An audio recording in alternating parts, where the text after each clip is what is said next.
Now store, come and explore. Tie Now store, come and explore. Tie Now store, come and explore. Tie Now store, come and explore. Come and explore. Tie store. All right, are we going? Let it coordinate. Let it do what it do. Okay, guys. So. All right, guys. Hey, guys. Welcome to the Just Todd Now Show with your host, Todd, T-A-I, not T-H-I, like the food. Just think about these things. Combine your mind with your heart. Connect these two circles and let whatever come out. Just come on out. Y'all know the intro. Y'all got the lingo. But this is about Stranger Things, Season 3, Episode 1. I was up at 12:01 when they uploaded the whole season. I watched the first 2. I'm on the Pacific side, so I got to see it without having to be up 3 o'clock in the morning. And I wanted to bring a live reaction to y'all, but technology forbade that.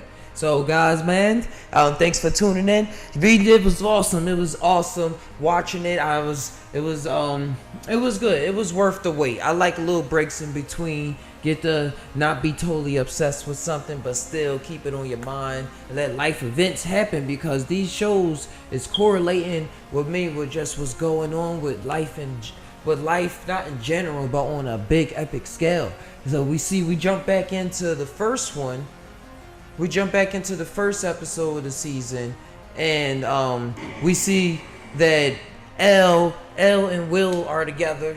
Elle and Will, and I'm gonna butcher the names too, so y'all can hate me now, but I won't stop now. So yes, Elle and the boys together, and the dad not really fond of that. That's what take place. There's a lot of spoiler alert too.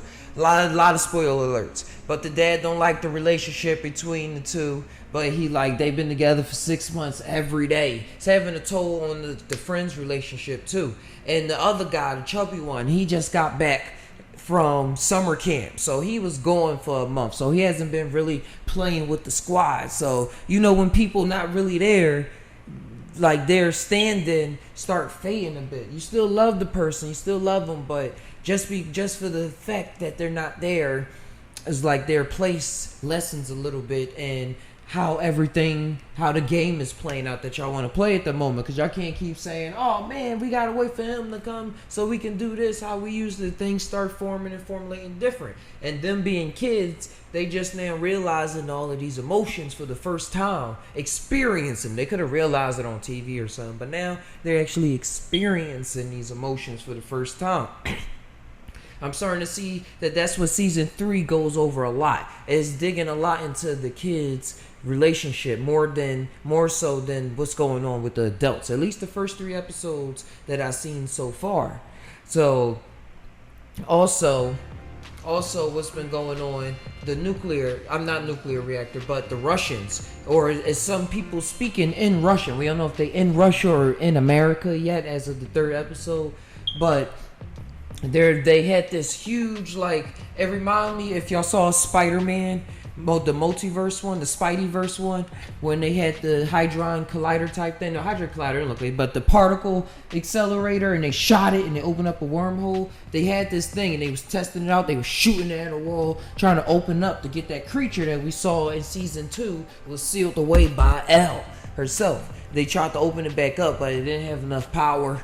And they showed the Russians being all mean and stuff like, yeah, man, don't care how many lives are sacrificed. We got to do this. We're going to keep going, man. We got 1 year.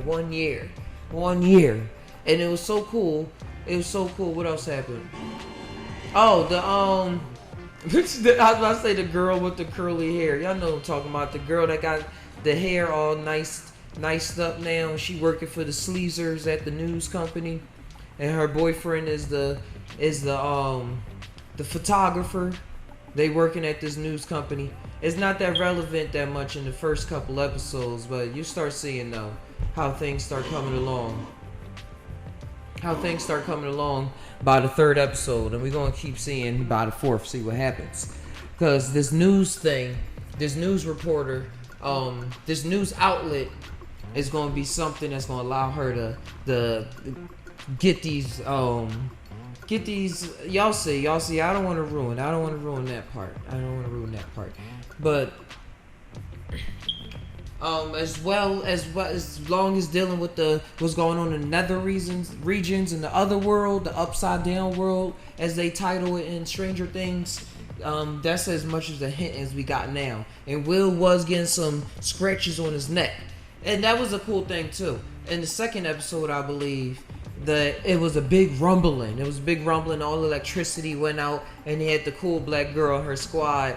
Cause they just shrugged it off because nobody knew what was happening. But it was something coming up from underground, infecting rats. This reminded me of the bubonic plague. All those people died because it was a plague of rats. Man, and yeah, that was big. And oh yeah, how can I forget? The main guy, the lifeguard stick his chest out, got all the perfect 70s swag going on, all the old ladies digging him as he walk up to the pool and things like that. Man, something happened to him. Something happens to him. It was cool though. It was wild. I like how they played it and put a lot of fun into how they displayed this character, showing that everybody was admiring his presence and things like that, and so-called respected him. He was blowing his whistle, stopping people at the pool. You know, old white ladies, they was all admiring, like, oh, look at his chest, look at his abs. So, so that's what was going on with that. And he got kidnapped. I mean, he was driving off though. He becomes important because he got kidnapped. I mean, I keep saying kidnapped, but he was driving off and he was in an accident, and he got his face sucking on some creature thing from the other world. Now he possessed, and that leads into the third episode. But I did a reaction video to that y'all gonna be able to watch. It's me watching the third episode. So if you want to watch the third episode with Ty, you can match it up. I have it all timed up. I only paused it once for like 5 seconds, so y'all can be able to do that. For whatever reason. Just think about these things. And you know, they kept it in the 70s, so I was liking the artistic styles, the cinematography. This sound like I'm saying cinnamon. The cinematography of it all. It's cool. They didn't try to overdo it with the CGI so far. They ain't overdo it with the CGI. They was allowing to play with the sceneries and the filtering and things like that. A lot of Instagram filters going on still. I just want to make sure I didn't miss anything. I'm gonna hurry up and just skim through the second episode. Oh yeah, he was in the other rim. The lifeguard guy. What was that about? He was in the other rim and he saw himself. And I guess the other self possessed him. Yeah, I'm looking over that scene right now. There it is, yeah. And possessed him. And then he had like this thing on his shoulder. That was itching. And it was like it looked like he had the curse seal mark from Naruto. The curse seal Sasuke Uchiha when Orochimaru gave to him. He got the curse seal mark. And it made him kill the lifeguard lady that he was working with. But then you see in the third episode, something happened. In the third episode I'm not going to ruin. And he, and to jump back around again, go back to the rats. The lady position with the dialed up hair, the cool girl, she found the rat. She called the lady through her news organization. I thought this happened in third. I guess the second one, so I could tell you about it. A news organization. And then she was able to go to this lady house that called and said something strange was happening. She was like, yo, I gotta get up on these sleazers that keep on putting me down. They like just want me to be coffee girl, get my coffee. Anytime I try to have some opinion, they want to shoot me down. That what was big about looking at how that was. I know it was even more played out in the 70s. In 2019, I know it's still played out, but people still got like a kind of hush about things, especially with all these Me Too things going around. Women actually speaking up about being groped and touched in places that they don't want to be touched at in those moments of time. So I was seeing how they were showing in Stranger Things how the feminine aspect was being repressed back in the 70s. Men thought men had too much of a say so. The male aspect had too much of a say so, that they wasn't trying to listen to her story. So about any ideas, and you know, she had a brain going on her. We was dealing with her in the second season, in the first one, and she had this red idea. They took pictures. They still ain't believe her.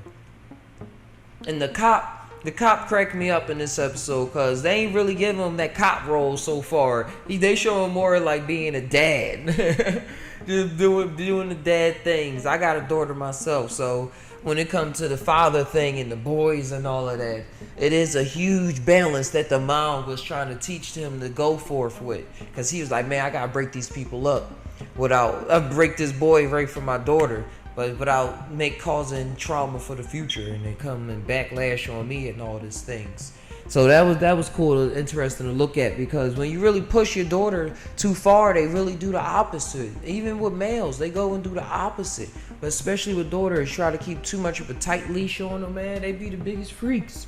For real.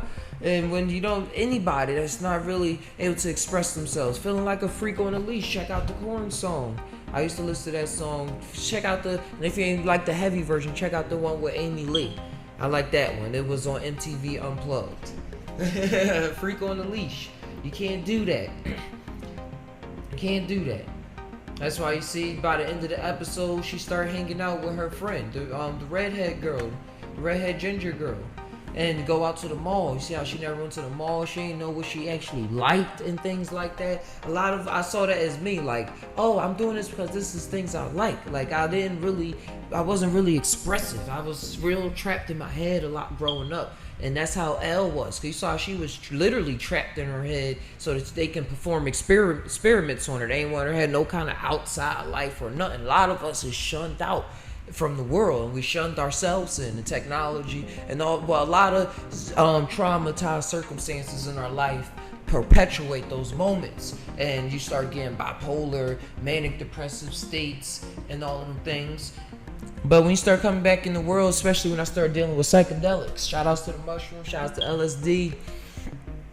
And I do not condone the use of drugs that you do these things, but they got me back in touch. Like at one moment I was like, yo, I have arms. I use these arms to do awesome things. Oh, I don't want to just dress in just black all the time. I want to dress. Look at me now.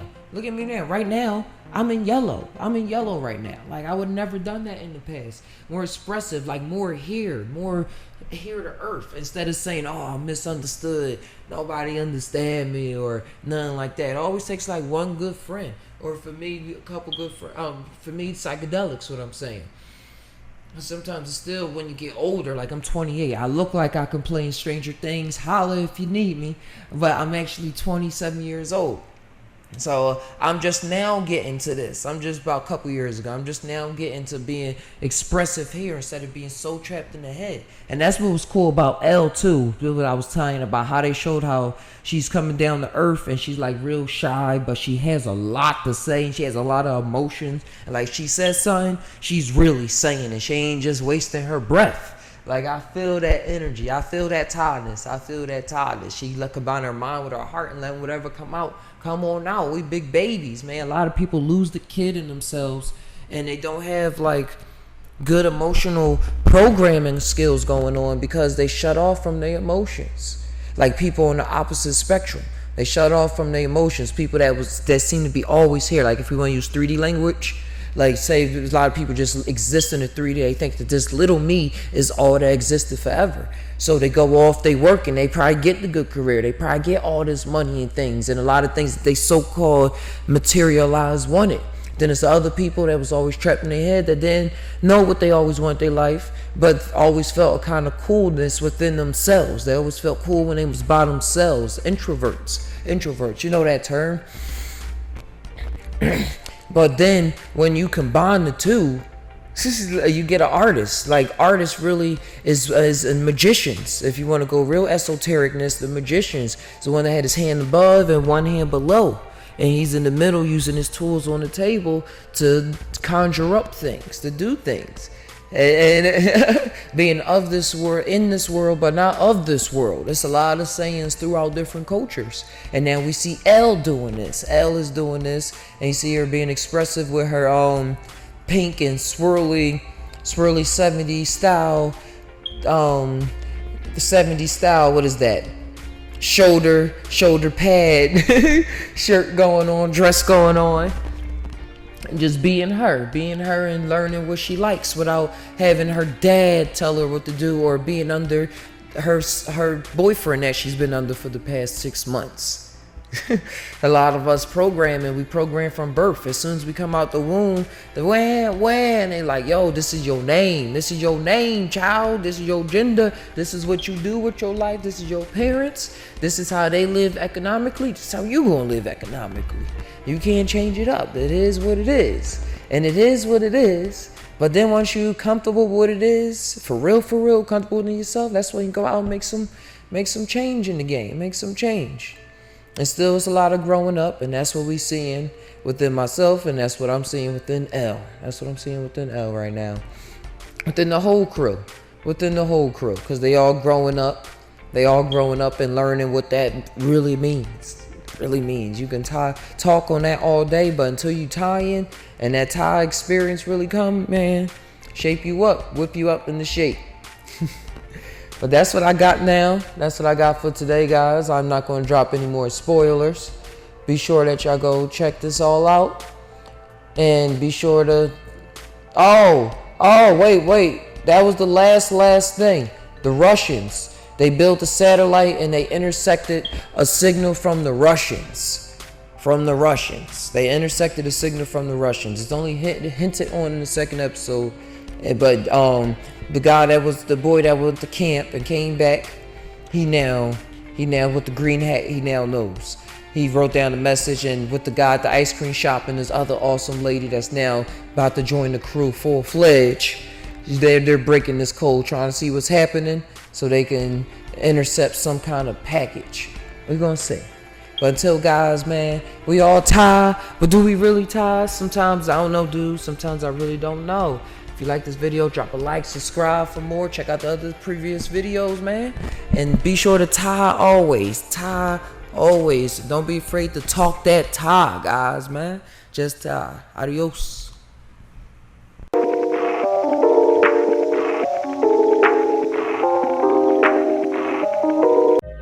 Tie Now Store, come and explore. Tie Now Store, come and explore. Tie Now Store, come and explore. Tie Now Store, come and explore.